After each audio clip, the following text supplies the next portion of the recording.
Maka dalam bab wudu sunnat ketika basuh tangan ini awali dengan tangan kanan. Kedua, ketika basuh tangan awali dengan jari, siku sebagai terakhir. Kalau pakai bajunya lengan panjang, gulung yang panjang supaya sikutnya benar-benar kebasuh. Ketiga, sunat basuhnya sampai pertengahan lengan, sampai sini, biar gede ganjarannya. Gulungnya tuh jangan asal, jangan gulung dikit doang. Wudu, nanti sikutnya nggak kena air. Ini namanya sunat tahjil. Allahu ya Allahu ya Allah. Assalamualaikum warahmatullahi wabarakatuh. Bismillahirrahmanirrahim. Alhamdulillahi rabbil alamin. Wassalatu wassalamu ala sayyidina Muhammadin wa ala alihi wa sahbihi ajma'in. Wassalisu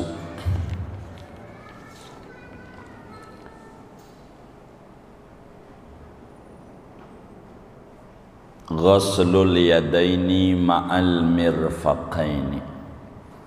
Adapun fardu wudu yang ketiga, benar ya? Kedua udah. Adapun fardu wudu yang ketiga, ghaslul yadaini, yaitu membasuh dua tangan, ma'al mirfaqaini, serta dua siku.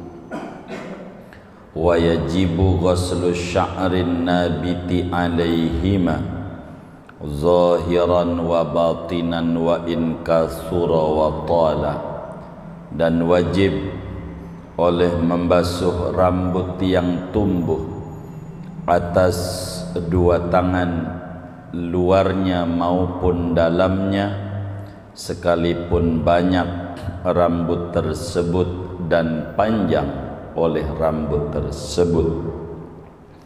Wa ghaslu sil'atihima, dan wajib oleh membasuh kutil yang ada di dua tangan jika ada, wa intalat, sekalipun panjang oleh kutil. Wallahu a'lam bishawab. Segini, Bapak Ibu saudara-saudara sekalian, malam hari ini kajian kita akan membahas fardu wudu yang ketiga. Sebagaimana dijelaskan pertemuan sebelumnya bahwa fardu wudu ada 6. 4 dalilnya dari Al-Quran, 2 dalilnya dari hadisnya Nabi besar Muhammad sallallahu alaihi wasallam. Yang pertama niat, yang kedua membasuh wajah. Nah, ini kita ngomongin yang ketiga. Yang ketiga daripada fardu wudu, saudara, basuh tangan. Tangan kita ada dua-duanya kudu dibasuh. Kalau ngomongin basuh tangan, ada beberapa pembahasan. Yang pertama, apa yang dimaksud dengan tangan pada fardu wudu. Yang kedua, apa yang dimaksud dengan membasuh, bukan mengusap. Begitu. Saudara sekalian yang mulia, tangan, yadun bahasa Arabnya, secara umum kalimat tangan dalam bahasa Arab memberi 3 pengertian. Tiga-tiganya benar dalam bahasa Arab. Yang pertama, Yang disebut tangan ini juga tangan. Segini nih tangan. Bahasa Arabnya yadun. Segini nih. Dari sini segini tangan. Dari sini sampai sini siku juga tangan. Ketiga, dari sini sampai sini nih ujung lengan itu juga tangan.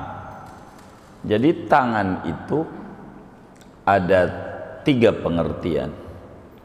Ada tangan sampai pergelangan, tangan juga. Ada tangan sampai siku, tangan juga. Ada tangan sampai ujung lengan, disebut tangan juga. Dalam bahasa Arab, 3-tiganya benar. Itu sebutan tangan. Sampai sini tangan. Dari mana? Al-Quran juga yang bilang pada surat An-Nisa, Allah subhanahu wa ta'ala berfirman, as-sariqu was-sariqatu. Al-Maidah, pada surat Al-Maidah Allah subhanahu wa ta'ala berfirman, as-sariqu was-sariqatu faqta'u, as-sariqu was-sariqatu faqta'u aydiyahuma jazaa'an bima kasaba nakalam minallah. Pencuri laki-laki maupun pencuri perempuan bila memenuhi standar aturan pencurian, faqta'u aydiyahuma, maka potong tangannya sebagai hukuman dari Allah. Potong tangan itu, pada ayat itu para ulama sepakat segini maksudnya, sampai pergelangan, tidak sampai siku, tidak sampai lengan. Bukan dari sini motongnya, bukan dari sini, tapi dari sini. Itu kalimat tangan. Andai Allah subhanahu wa ta'ala pada bab wudu ngomongnya tangan doang, tidak diberikan catatan, bisa saja ada ulama berpendapat wudu itu yang wajib dibasuh sampai pergelangan. Bisa saja ada ulama yang berpendapat wudu itu yang dibasuh sampai ujung lengan, muanya. Bisa saja ada ulama berpendapat sampai siku. Bisa saja, sebab kalimat tangan meliputi 3 pengertian. Akan tetapi saudara, Allah ngomongin wudu, berbicara tangan pada surat Al-Maidah ayat 6. Allah berfirman, faghsilu wujuhakum ya ayyuhalladzina amanu idza qumtum ilas salati faghsilu wujuhakum wa aydiyakum ilal marafiqi.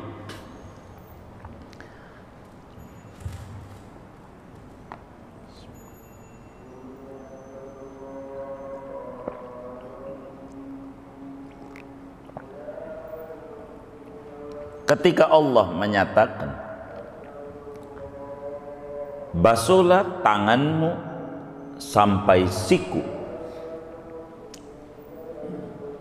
maka tidak ada satupun ulama yang berkomentar yang wajib dibasuh sampai pergelangan.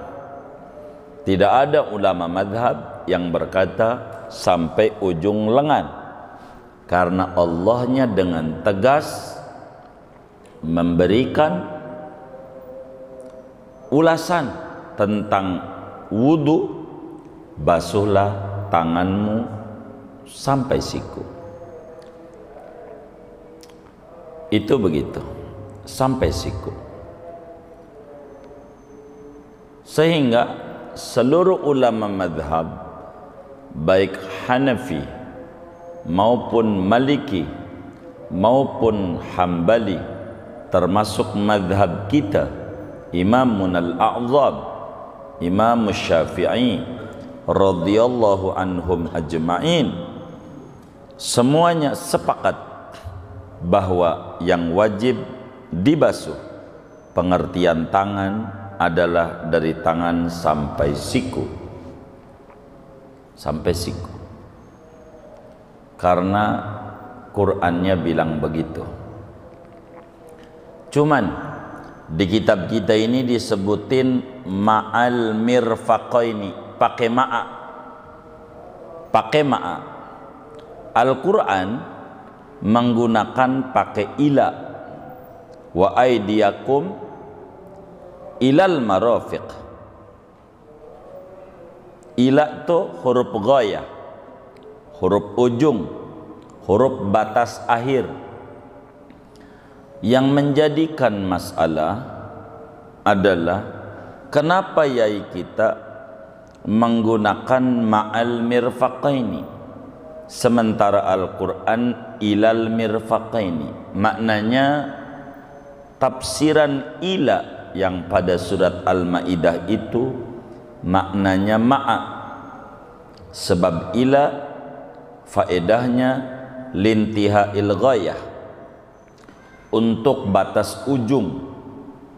Pertanyaannya, batas ujung itu halil ghayah dakhilatun tahtal mughayya amla, apakah ghayah itu siku adalah masuk pada yang digoyahi ataukah tidak masuk? Kata ulama-ulama madhab Syafi'i, itu ila maknanya ma'a, artinya bukan sampai siku-siku enggak dibasuh, tapi sikunya juga kudu dibasuh juga. Mimba bima la yatimul wajib illa bih fahuwa wajib, sebab tidak akan tahakkuk, sebab la yatahaqqaqu ghuslul yadaini illa ma'a ghuslil mirfaqaini. Sehingga kiai kita Syekh Muhammad Hasabullah bin Sulaiman, guru daripada Syekh Nawawi Al-Bantani, seorang ulama besar Mekah di zamannya, menyatakan ma'al mirfaqaini. Jadi bukan tangan doang, sikunya juga kudu dibasuh.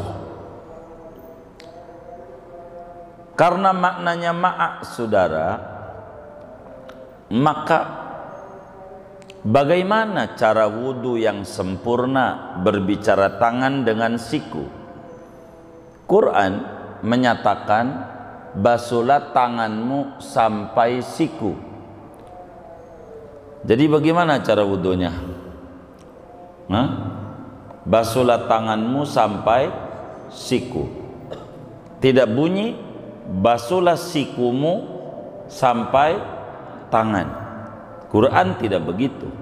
Tapi basuhlah tanganmu sampai siku. Berarti wudu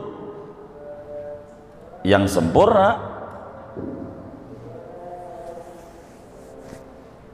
begini. Ada orang wudunya begini, ini keran, ada enggak? Yang mana orangnya? Ini namanya basuhlah sikumu kebalik. Basuhlah tangan, ini keran begini, bukan ini keran. Kan ada yang kayak begitu ya? Ada enggak? Yang mana orangnya? Oh, enggak ngaji. Repot juga bilanginnya enggak ngaji. Tangan sampai siku. Cuman karena pengertiannya ila itu adalah ma'a, tangan plus siku. Jadi bisa saja dari siku sampai tangan boleh, dari tangan sampai siku juga boleh. Prinsipnya muanya kudu basuh. Cuman yang tertinggi cara wudu dari tangan sampai siku bagi orang yang wudu sendiri. Bagi orang yang wudu sendiri. Adapun bagi orang yang diwuduin, mak kita sakit, ayah kita sakit, enggak bisa pergi ke kamar mandi wudu, kita wuduin, maka aturannya dari siku sampai tangan. Orang sakit diwuduin, jangan dari tangan sampai siku, kemana-mana airnya. Kalau disiram gitu, diwuduin, kan dia tiduran, nggak bisa. Maka orang tiduran mah begini, dari siku sampai tangan. Orang sakit begitu diwuduinnya, jangan dari tangan sampai siku, tapi dari siku sampai tangan, sebab dia sakit. Kita yang wuduin yang sehat, wuduin. Mak kita mau sholat ya kudu wudu, wuduinnya dari siku sampai tangan karena diwuduin. Kalau wudu sendiri dari tangan sampai siku, jangan dari siku sampai tangan, kurang sempurna, kurang banyak ganjarannya. Kemudian saudara, oleh karena tangan yang disebutkan di dalam Al-Quran, termasuk dalam kitab kita, menyebutkan membasuh dua tangan. Tangan itu ada kanan, ada kiri. Yang mana dulu? Terserah. Yang kiri dulu boleh, baru kanan, atau yang kanan dulu baru kiri. Secara prinsip jadi, sebab Al-Quran menyebutkan wa aidiakum, tanganmu. Tangan ada dua, yang mana? Yang mana kek? Tidak mesti kanan dulu baru kiri, tidak mesti kiri dulu baru kanan. Yang penting dua-duanya dibasuh. Namun karena Al-Quran ini global, Rasulullah Sallallahu Alaihi Wasallam, yang mana Al-Quran turun kepada beliau, diwahyukan kepada Nabi, dalam praktek wudhu Nabi, tangan kanan dulu, baru tangan kiri. Maknanya sunat. Kalau wudhu kanan dulu, baru kiri. Tapi andai ada orang kiri dulu baru kanan, wudunya sah. Kenapa? Karena Al-Quran menyebutkan umum, wa aidiakum ilal marafiq, tanganmu. Yang mana? Yang mana kayak begitu. Tapi lebih gede ganjarannya bila kemudian kanan dulu baru kiri. Boleh juga bareng-bareng, nggak apa-apa. Kolam renang jadi juga. Kalau ngomong jadi juga. Cuman yang paling tinggi kanan dulu baru kiri. Kemudian karena Al-Quran menyebutkan membasuh, kayak kitab kita ghasal. Apa bedanya membasuh dengan mengusap? Membasuh itu adalah airnya kudu ngalir pada anggota. Kalau mengusap, airnya tidak mesti mengalir. Yang penting tangan kita basah. Jadi kalau kita mengusap, mohon maaf, ini air, anggap dia keran, itu ada basah, kita buang masih basah. Kalau disebut mengusap, jadi. Karena aturannya bukan ngusap basuh, enggak jadi. Kudu airnya di tangannya ngalir. Itulah disebut membasuh. Sehingga anggota yang disuruh dibasuh oleh Al-Quran, maka mau tidak mau airnya kudu ngalir. Berbeda sebaliknya, bila anggota disuruh oleh Allah dalam Al-Quran diusap, andai dibasuh boleh. Sebab antara ngusap dan membasuh itu bedanya kayak makan dan minum di warteg. Namanya umum khusus mutlak dalam ilmu balaghah. Kalau kita ngomong minum di warteg, kagak bakalan dikasih makan, bener nggak? Kalau kita ngomong makan di warteg, pasti dikasih minum. Kalau disebut membasuh, udah pasti ngusap. Kalau dikata ngusap, belum tentu membasuh. Kita harus pahami itu. Kalau disuruh basuh, maka kita kudu basuh. Nah, oleh karena di tangan kita ada dua kemungkinan. Di tangan kita nih, Al-Quran menyuruh membasuh tangan. Bagaimana kalau tangannya punya jarinya 6, masih nempel di tangan? Ada orang jarinya 6 lebih 1. Ini yang ke-6 ini kudu dibasuh enggak? Karena masih nempel, maka wajib dibasuh karena masuk kategori tangan. Maka jari yang lebih kudu dibasuh juga. Jari yang lebih. Itulah maksud ghuslul yadaini. Saya tidak akan keluar dari kalimat ghuslul yadaini. Bahasanya begitu. Ini kitab tuh begitu. Begitu juga tangan kita ada bulu tangan. Apakah tangan itu ada dua? Ada kulit, ada bulu. Ada juga yang orang tangannya enggak berbulu. Enggak. Ada juga yang tangannya berbulu. Kalau bulu semuanya, kalau orang Karangtengah nyebut kunyuk namanya. Bener enggak? Apa namanya? Oh iya kata Sedali itu. Begitu saudara. Tangannya berbulu dia. Bagaimana nih tangannya berbulu? Mana panjang lagi semeter umpamanya. Pokoknya kalau ada bulunya, bulu-bulunya kudu dibasuh. Satu helai aja enggak dibasuh, wuduknya tidak sah. Sebab itu bulu masih nempel di tangan. Dia ngikut, kudu juga kebasuh. Ngikut.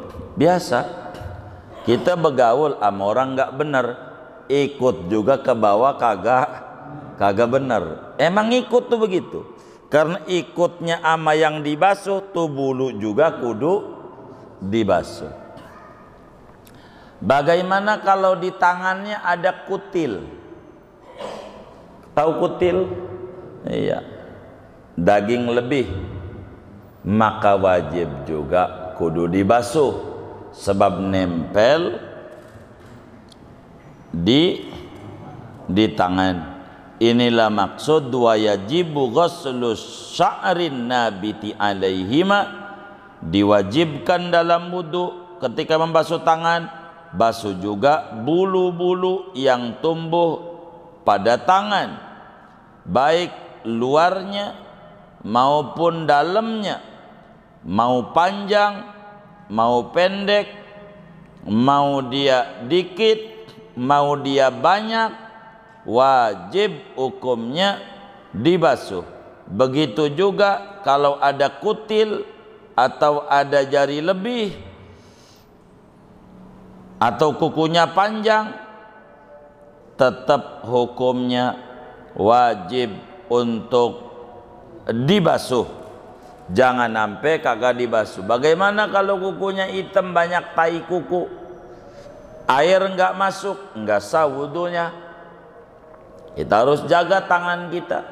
Saudara mau panjangin kuku sampai 2 meter, itu enggak apa-apa, urusan saudara. Boleh-boleh saja, enggak ada larangan. Yang penting bersih. Bersih prinsip. Saya kalau panjang bakal enggak bersih, potong kalau begitu. Begitu, potong. Tapi yang penting kukunya bersih. Maka dalam bab wudu sunnat ketika basuh tangan ini awali dengan tangan kanan. Kedua, ketika basuh tangan awali dengan jari. Sikut sebagai terakhir. Sikut sebagai terakhir. Kalau pakai bajunya lengan panjang, gulung yang panjang supaya sikutnya benar-benar kebasuh. Ketiga, sunat basuhnya sampai pertengahan lengan, dilebihin, namanya disebut sunat tahjil. Kalau tangan ini sampai ujung, tidak aja dah, ininya digulung sampai terus, jadi sampai bertengah. Gede ganjarannya, jangan segini doang, yang sampai sini, biar gede ganjarannya. Gulungnya tuh jangan asal, jangan gulung dikit doang. Wudu, nanti sikutnya nggak kena air, gulung. Biar gede ganjarannya. Ini namanya sunat tahjil. Kata Nabi, inna ummati yaumal qiyamah yud'auna ghurran muhajjalin min atharil wudu. Umatku akan dikenali oleh Nabi pada hari kiamat bercahaya wajah dan tangannya, bekas wudunya. Kalau kita wudunya sampai segini, nanti di surganya lebih tinggi daripada orang wudu segini doang, dikit segini, namanya sunnat tahjil. Kemudian saudara, dalam wudu tuh basuh tangan kanan doa, jangan tidak doa. Doanya begini kalau basuh tangan kanan, Allahumma a'tini kitabi biyamini wahasibni hisaban yasira. Allahumma a'tini kitabi biyamini wahasibni hisaban yasira. Bahasa Indonesia aja, bahasa Arab ngapalnya puyeng. Lagi zaman corona kayak begini, bahasanya saja, ya Allah berikan buku catatan amalku lewat tangan kanan. Bahasa gampangnya, kalau mau berdoa bebas, ya Allah pakai ini, nerima catatan catatan amalku, pakai ini. Kalau tangan kiri, Allahumma la tu'tini kitabi bishimali wala min wara'i dhahri. Ya Allah, jangan kau berikan buku catatan amalku lewat tangan kiri, apalagi lewat belakang punggung. Bahasa kitanya, doanya, ya Allah jangan ini, apalagi belakang. Begitu doanya. Kok begitu? Begini saudara, supaya kita wudhu tuh khusyuk. Nanti kita ini hidup nggak lama, bakalan mati. Kita bakalan mati. Udah mati, nanti bakal dibangkitin lagi. Itulah namanya hari kiamat, ba'as, kebangkitan dari kubur. Di surat Yasin dijelaskan wa qalu ya wailana, qalu ya wailana man ba'atsana mim marqadina hadza mau'adar rahman wa sadaqal mursalun. Mereka bilang yang dikubur, yang dulu bengal di dunia, man ba'atsana, siapa ini yang membangkitkan kami, min marqadina, dari kuburan kami ini, siapa ini, jadi melek lagi ini. Begitu dijawab oleh malaikat, hadza ma wa'adar rahman, ini yang Allah janjikan dulu waktu di dunia, alam akhirat ini mau masuk. Wa sadaqal mursalun, rasul benar. Maka bangkitlah kita dari kubur, saudara. Setelah bangkit dari kubur, bangkit di kubur tuh digiring, yang giring api, digiring. Jadi kalau kagak nurut ya kebakar. Maka macam-macam, ada yang naik Mercy, ada yang naik mobil, motor, sepeda, ada yang lari, ada yang jalan santai, ada yang ngesot-ngesot, dan ada yang jalannya pakai pala, bukan pakai kaki. Tergantung ibadahnya di dunia.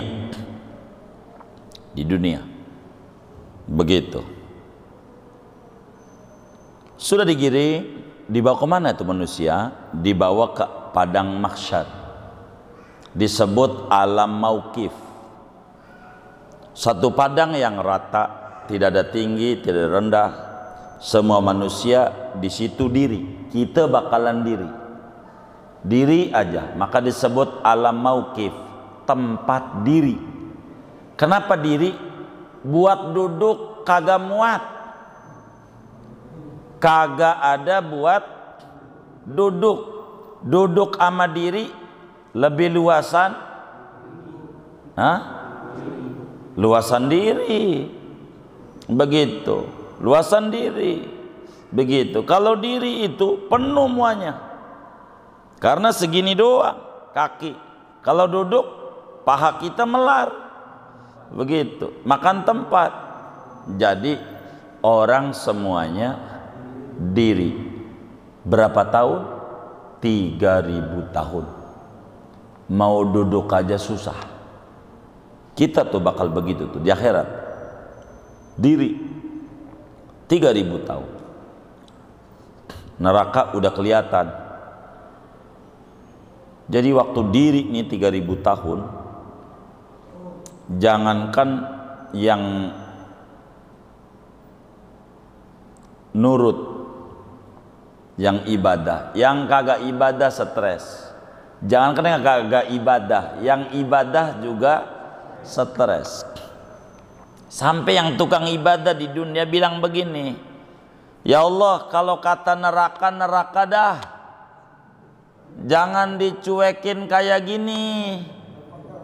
Pegel 3000 tahun diri, muanya diri, kagak ada yang bergeming. Takut sama Allah. Dari umur yang dulu banyak dipakai yang kagak-kagak, takut, semuanya takut. 3000 tahun, saudara. Bayangin tuh kaki kita diri 3000 tahun, kayak apa pegelnya itu. Habis itu baru ingat, kan ada nabi-nabi, minta tolonglah nabi-nabi, jangan dicuekin begini. Kalau diputusin salah, kalau diputusin bebas, jangan didiemin kayak begini. Maka datanglah kepada nabi-nabi. Saya mau singkat sampai datang kepada Nabi Muhammad sallallahu alaihi wasallam. Itulah namanya syafaatul uzma. Syafaatul uzma. Itu jangan diminta, syafaatul uzma itu jangan diminta.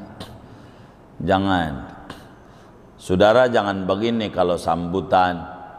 Selanjutnya salawat dan salam semoga Allah sampaikan, Allah curahkan kepada junjungan kita Nabi Muhammad sallallahu alaihi wasallam. Moga-moga dengan solawat ini kita semua kelak mendapat syafaatul uzma pada hari kiamat. Ini namanya kurang tepat. Kenapa? Syafaatul uzma itu artinya syafaat umum. Syafaat umum. Kalau mau minta mah syafaat spesial. Apa tuh umum? Orang kafir dapat, binatang dapat, hewan dapat, muanya. Bukan yang ibadah doang, yang kafir dapat. Itulah syafaatul uzma. Enggak diminta enggak diminta dikasih. Jangan minta yang pasti dibagi, minta mah yang belum tentu. Nah, begitu.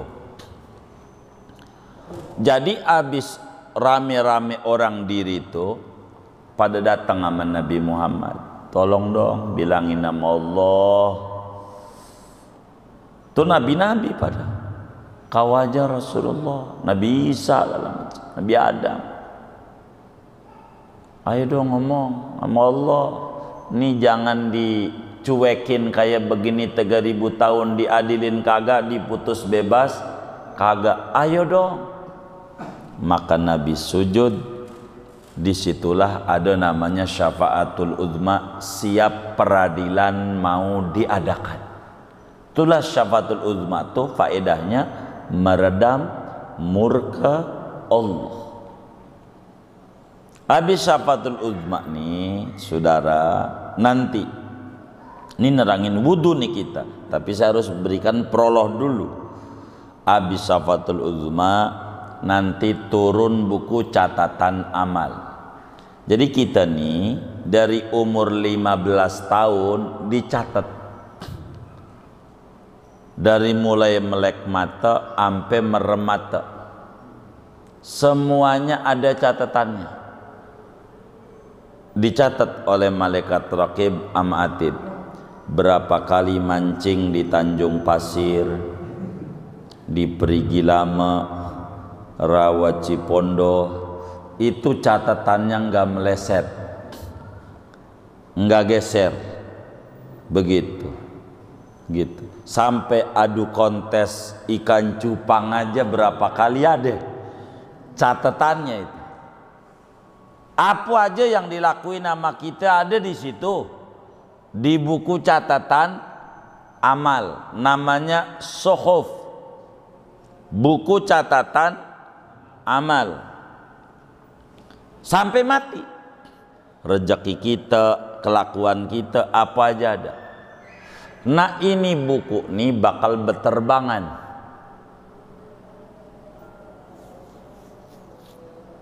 Nah orang bakal menerima dengan 3 macam buku catatan amal ini. Tiga macam. Pertama, tangan kanan. Kalau dia nerimanya tangan kanan, itu dipastikan orang itu masuk surga tanpa mampir ke neraka. Kalau tangan kanan. Kalau tangan kanan, dia bakalan masuk surga tanpa mampir ke neraka.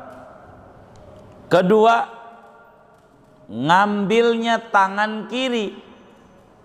Itu maknanya kalau tangan kiri dia ahli surga, tapi mampir dulu kemana? Ke neraka. Berapa lama? Tergantung sesuai dengan pasal pelanggaran di dunia. Kalau tangan kiri, kalau belakang punggung begini kayak orang di borgol lewat belakang, tuh maknanya kagak bakalan masuk surga sebab di neraka selama-lamanya. kalau lewat belakang. Maka ketika wudhu basuh tangan kanan, minta ya Rob pakai ini tangan kanan, jangan ngobrol. Gimana dagangan tadi? Yo, alhamdulillah baru laku separuh. Mudah-mudahan habis dohor ini laku banyak ya. Sambil ngobrol, jangan doa. Allahumma a'tini kitabi biyamini wa hasibni hisaba yasira. Dah nggak usah bahasa Arab, pegel ngapalnya. Ya Allah pakai ini nerima buku catatan amalnya, dah begitu. Nah, nanti ngapal-ngapalinnya puyeng kalau bahasa Arab. Kalau begitu kan bisa ya kan? Bisa nggak? Jangan, ya Allah tolong pakai tangan ini. Hah? Iya, yang singkat aja, nggak apa-apa. Gitu. Biar khusyuk wudhu, mulutnya qomat kami doa. Ketika tangan kiri, ya Allah jangan ini, apalagi lewat belakang. Nah, gitu. Jadi kita khusyuk wudhu tuh nggak salah-salah. Ini ada makna. Jangan disembarangin tuh doa-doa. La tu'tini kitabi bishimali wala min warai dhahri. Ya Allah jangan pakai ini apalagi lewat belakang dah. Jangan. Biasanya kalau wudhu baca-baca doa enggak? Enggak. Innalillahi wa inna ilaihi raji'un. Ya Allah, udah hafalin yang bahasa gampang aja. Ya Allah pakai ini nerima buku catatan amalnya. Ketika tangan kiri, ya Allah jangan pakai ini apalagi lewat belakang. Hafal begitu? Nggak, ya udah. Yang penting kita udah hafal, segitu aja tuh ngajinya. Cari hafal doang saya mah. Begitulah. Biar sempurna kita wudhu nih. Biar bagus. Kalau wudhu tuh biar bagus. Jangan asal-asalan kita wudhu nih. Sebab kata ulama, man lam yakhsha fi wudhu'ihi lam yakhsha fi sholatihi. Siapa orang yang kagak beres pada wudhunya, berimbas enggak beres pada sholatnya, maka wudhunya yang rapihan, yang khusyuk, direnungi, dihayati. Kalau wudhu tuh sebab ini pintu pembuka untuk dekat dengan Allah Subhanahu wa ta'ala. Saya ngajar enggak mau banyak-banyak, dikit-dikit, moga bisa difahami. Moga-moga bila ada yang kurang difahami, saya persilakan untuk bertanya. Ada yang ditanya silakan. Wallahu a'lam bishawab. Baik.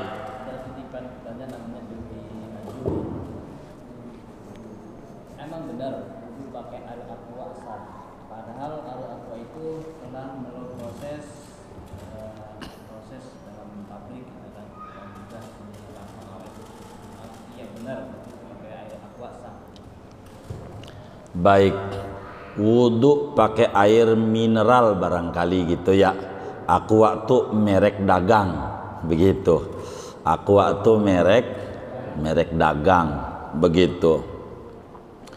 Pakai wudhu air mineral tuh Aqua, Fit, apa aja mereknya dah, Le Mineral, Santri, apa aja mereknya. Wudhu dengan air Aqua tuh bagaimana? Sahkah? Jadi kita harus pahami bahwa air yang sah buat wudhu adalah air suci, mensucikan. Itu adalah berangkatnya dari situ. Air suci mensucikan.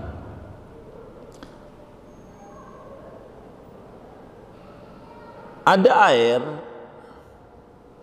semacam aqua, air mineral. Ini bagaimana buat wudu? Ada orang mengata tidak boleh air aqua buat wudu. Ada yang mengata boleh, dan ini yang benar, yang mengata boleh. Kenapa ada orang mengata tidak boleh?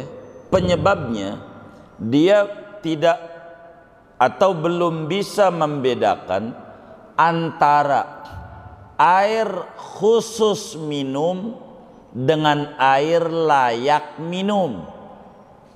Penyebab itu menyebabkan wudu tidak boleh. Air khusus minum, air layak minum.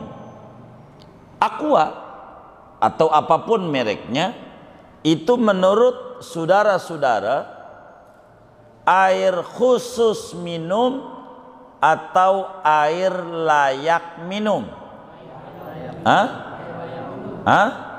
Layak minum. Apa layak minum? Boleh diminum tanpa dimasak, begitu maksudnya. Boleh diminum secara ilmiah kesehatan walaupun tidak dimasak, masih mentah tanpa dimasak mendidih boleh. Itulah disebut air mineral, air aqua. Ketika diartikan aqua air khusus minum, pasti konklusinya tidak boleh buat wudu karena khusus minum. Dan tidak ada kiai ataupun pabrik aquanya yang mengata air itu khusus buat minum. Begitu. Kalau khusus buat minum, saudara di tengah tol pengen kencing, cebok, monggo pakai air radiator. Hah? Gimana? Rontok. Maka Anda ceboknya pakai air apa? Aqua. Kalau buat wudu enggak boleh, buat cebok enggak boleh. Begitu. Dan tidak ada ulama mengata begitu. Aqua air layak minum. Maka untuk memberikan hukum itu harus menguasai vocabulary, kosakata. Begitu, vocab itu perlu. Sebab salah mengambil arti bahaya. Baca aja bakal bahaya. Penjahat, penjahit, itu bedanya haknya fathah sama kasroh. Salah baca penjahit, dibaca penjahat, ini kemana-mana larinya. Itu baru bahasa Indonesia, apalagi bahasa Arab. Maka aqua itu air layak minum, bukan air khusus minum. Yang dimaksud air khusus minum dalam kitab-kitab ulama disebut musabbal lisyurbi, air yang disabilkan untuk minum. Artinya ada orang di depan rumahnya ada aqua. Ini biar gampang. Aqua depan rumahnya, aqua galon. Itu sedekah, dibilang silahkan yang haus minum. Ini namanya air wakaf khusus untuk orang kehausan, musafir yang pengen silahkan. Itu kalau dipakai wudu haram karena menyalahi peruntukan. Tapi wudunya sah. Haramnya karena menyalahi peruntukan, menyalahi peruntukan.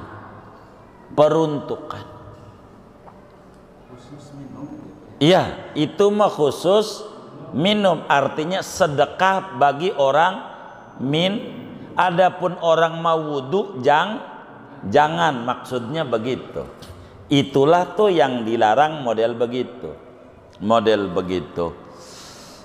Jadi wudu pakai aqua ya dia silahkan saja kalau dia wudu begitu. Bahkan kalau ketahuan pabriknya Danone begitu, pabriknya apalagi nyuruh mandi junub pakai aqua, itu bisa jadi model iklan dia begitu. Girang lakunya banyak. Iya. Padahal air itu bukan khusus minum tapi layak minum. Tandanya bukan minum doang, cuci tangan kadang habis makan pakai aqua. Ada nggak yang nggak begitu tuh? Nggak boleh tuh begitu, kan nggak begitu. Jadi harus bisa membedakan mana khusus, mana layak. Dari sini bakal mengerti hukum itu. Perbedaan antara layak dan khusus adalah tabayunun. Perbedaannya jelas, tidak sama. Begitu. Dari sanalah kemudian harus bisa dimengerti. Kurang lebih demikian. Silakan. Kalau nanti ada orang bilang aqua nggak boleh, pastikan cebok juga agak boleh. Kalau di tengah tol kemudian pengen pipis atau monggo pakai air radiator. Begitu. Tapi ulama tidak ada yang berkata begitu. Ulama layak minum, bukan khusus minum. Kurang lebih demikian. Wallahu a'lam. Nggak boleh. Seandainya airnya sedikit seperti ini, kita bisa nggak untuk biar selalu ini? Kalau ada airnya sedikit, bagaimana biar wudunya sah? Tentu kalau airnya dikit kita harus paham, berarti yang sunat-sunat jangan dipakai. Karena yang wajib tuh basuh wajah, basuh dua tangan, usap kepala, basuh dua kaki. Ini yang pokok. Kalau airnya dikit, kalau dikit jangan mengedepankan yang sunat. Sama, kita punya duit dikit, bini belum jajan, belum buat masak, beliin rokok, dosa. Begitu. Jadi kita harus mengerti skala prioritas. Kalau airnya dikit, pahami mana yang wajib supaya cukup. Begitu. Kalau kita kejar yang sunat kurang, nggak jadi wudunya. Makanya kalau air tuh dikit, dia harus pahami yang wajib-wajib agar supaya cukup. Caranya begitu. Kalau dikit begitu. Aqua bisa saja caranya bolongin pakai paku, pakai peniti. Tahu peniti? Begitu, bolongin kan biar cukup. Habis itu tutup dah, kan begitu, dikit-dikit cukup. Air seliter aja cukup. Bagaimana caranya? Masukin di kaleng kongguan, bolongin pakai paku dikit, wudu begitu. Jadi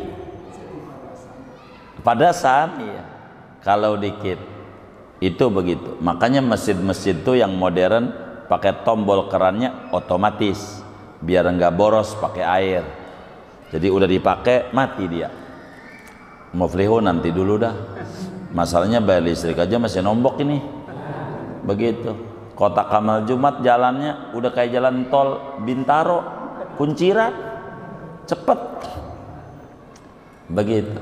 Nah, jadi ya pelan-pelan, kita pelan-pelan. Jadi intinya kalau air tuh dikit kita harus pahami mana yang wajib-wajib agar supaya cukup. Caranya begitu. Wallahu a'lam. Baik.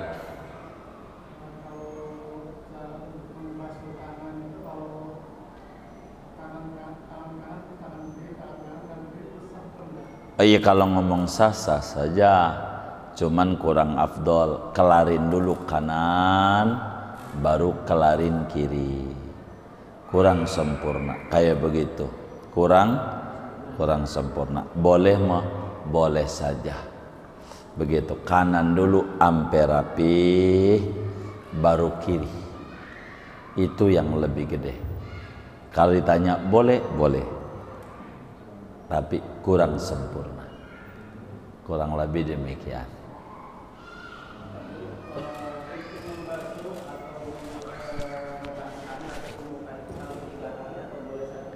Baik, asal kewajibannya satu, yang penting merata. 3 kali sunat. 3 kali itu cuman sunat, sekali wajib. Asal merata. Kalau udah merata sekali udah cukup. Begitu. 3 kali itu sebagai sempurna aja. Sebagai sempurna 3 kali. Biar kita takut ada yang tidak kebasuh, jadi yang kedua ketiga tuh melengkapi. Tapi asal kewajibannya sekali jadi. Makanya kayak tadi air dikit tuh sekali-sekali aja. Begitu yang pokok, kurang lebih begitu. Wallahu a'lam.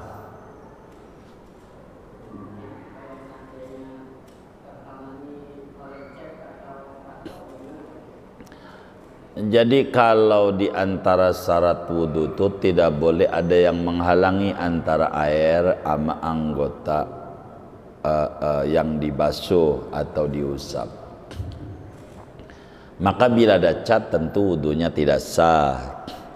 Wudhunya kalau ada cat, karena cat menghalangi. Begitu ada sisik ikan menghalangi. Tato udah berkali-kali dibedah. Hukum bikin tato haram, tapi wajib dihilangin, tentu wajib dengan catatan tidak menyakiti.